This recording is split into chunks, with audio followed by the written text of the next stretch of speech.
हर रोज की तरह गुप्ता जी स्कूटर पर सवार होकर के सुबह सुबह दफ्तर जा रहे थे। उनकी पत्नी ने कहा कि वापस आते हुए सेब लेकर के आना। जब ऑफिस की दिशा में रवाना हो रहे थे तो फ्लाईओवर से पहले ही एक सड़क किनारे बैठी हुई एक महिला दिखी जो सेब बेच रही थी। उन्होंने अपना स्कूटर रोक लिया और सवाल किया, क्या भाव है माताजी? महिला ने उत्तर दिया, 40 रुपए किलो। इस पर गुप्ता जी मोल भाव पर अड़ गए। गुप्ता जी कहने लगे कि 30 रुपए प्रति किलो। माताजी ने कहना शुरू किया, 35 रुपए प्रति किलो। इस पर गुप्ता जी ने उत्तर दिया, 30 रुपए से 1 रुपए ज्यादा नहीं दूंगा। माताजी ने कहा, बेटा इससे कम नहीं, 35 रुपए प्रति किलो ले डोना। गुप्ता जी ने अपने स्कूटर की रेस बढ़ाई और कहा, 30 रुपए से 1 रुपए ज्यादा नहीं मिलेगा। माताजी कहती है, बेटा ऐसा मत करो, ले लो ना 35 रुपए प्रति किलो। गुप्ता जी ने अपने ऑफिस की दिशा में स्कूटर चलाते हुए वहां से बाहर निकल लिया और ऑफिस पहुंच गए। शाम को फिर से बाहर निकलते समय वो एक फल भंडार में पहुंच गए जिसमें विभिन्न फलों का विकल्प है। अब वहां मोलभाव करने का कोई विकल्प नहीं था क्योंकि उस स्थान पर एक फिक्स्ड रेट का बोर्ड लगा हुआ था। जब वो वहां पहुंचे और देखा कि सेब का मूल्य 50 रुपए किलो है तो गुप्ता जी को थोड़ी हैरानी हुई क्योंकि वहां सड़क किनारे उपलब्ध हो रहे सेब का मूल्य 40 रुपए किलो था। उन्हें यह लगा कि कुछ अजीब सा हो रहा है, इसलिए वो तेजी से फल भंडार के मालिक के पास गए और बोले, भाई साहब 40 रुपए किलो में दो ना। फल भंडार के मालिक ने हंसते हुए कहा, भाई साहब यहां सब फिक्स्ड रेट में मिलता है, आप यहां पर मोल भाव नहीं कर सकते। अगर आपको मोल भाव करना है तो किसी और जगह से ले लो। गुप्ता जी ने कहा, ठीक है, लेकिन मुझे पता चला कि बाहर की दुकानों में तो यही रेट है। फल भंडार के मालिक ने कहा, भाई साहब यहां तो वो नहीं है, कृपया आप एक बार जो पीछे बोर्ड पर लिखा है उसे पढ़ ले कि मोलभाव करके हमें शर्मिंदा न करें।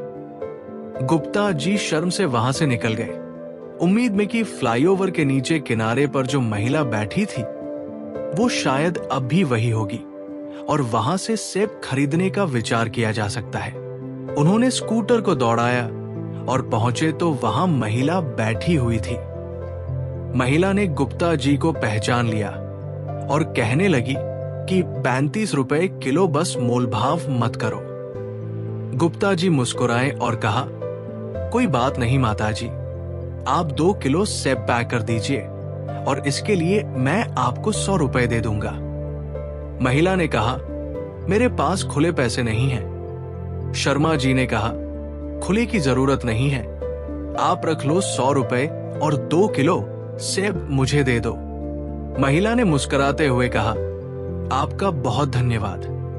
गुप्ता जी ने कहा कि मैं अभी अभी एक बड़ी दुकान में देख कर आया हूं, वहां पर भी सेब 50 रुपए किलो ही मिलते हैं, तो वहां से लेने से अच्छा है कि मैं आपके यहां से ले लूं।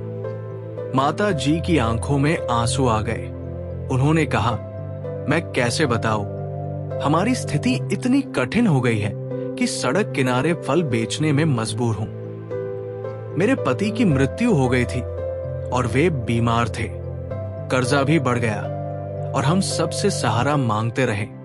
इसी कष्ट से बाहर निकलने के लिए मुझे सड़क किनारे ये फल बेचने पड़ रहे हैं। ये एक आशा है कि कोई इसे खरीद लेगा, लेकिन कोई खरीदता ही नहीं। इस पर गुप्ता जी ने कहा, इस तरह की बातें मत करो, मैं कल सुबह फिर आऊंगा और कुछ और पैसे लेकर तुम्हारे पास आऊंगा। घर पहुंचकर गुप्ता जी ने अपनी पत्नी को 2 किलो सेब दे दिए और उनसे कहा, मुझे 500 रुपए का एक नोट ला करके दो, कल किसी की मदद करनी है। मैडम ने पूछा, क्या हुआ? और गुप्ता जी ने उन्हें पूरी कहानी सुनाई। उन्होंने कहा, हम पता नहीं क्यों मोलभाव करते हैं। सड़क किनारे जो सामान बेचते हैं उन लोगों से जो अपनी मेहनत से जी रहे हैं और लाचार होते हैं। हमें उनकी मदद करनी चाहिए इस तरह की कठिनाइयों में। लाचार होने के बावजूद वे अपनी जीवन शैली को बनाए रख रहे हैं और हम उनसे भी मोल भाव कर रहे होते हैं, जबकि बड़े बड़े शोरूम में जाते हैं और पैसे देकर के आ जाते हैं। अगले दिन गुप्ता जी ने माता जी के पास पहुंचकर 500 का नोट दिया और कहा, माता जी, आप अब कर्जा चुकाना शुरू करें और फल लाना शुरू करें मंडी से। माता जी ने कहा, बेटा, तुम्हारे 500 रुपए का कर्जा मैं कैसे चुकाऊंगी? गुप्ता जी ने कहा, चिंता मत करो, मैं आपसे फल खरीदता रहूंगा।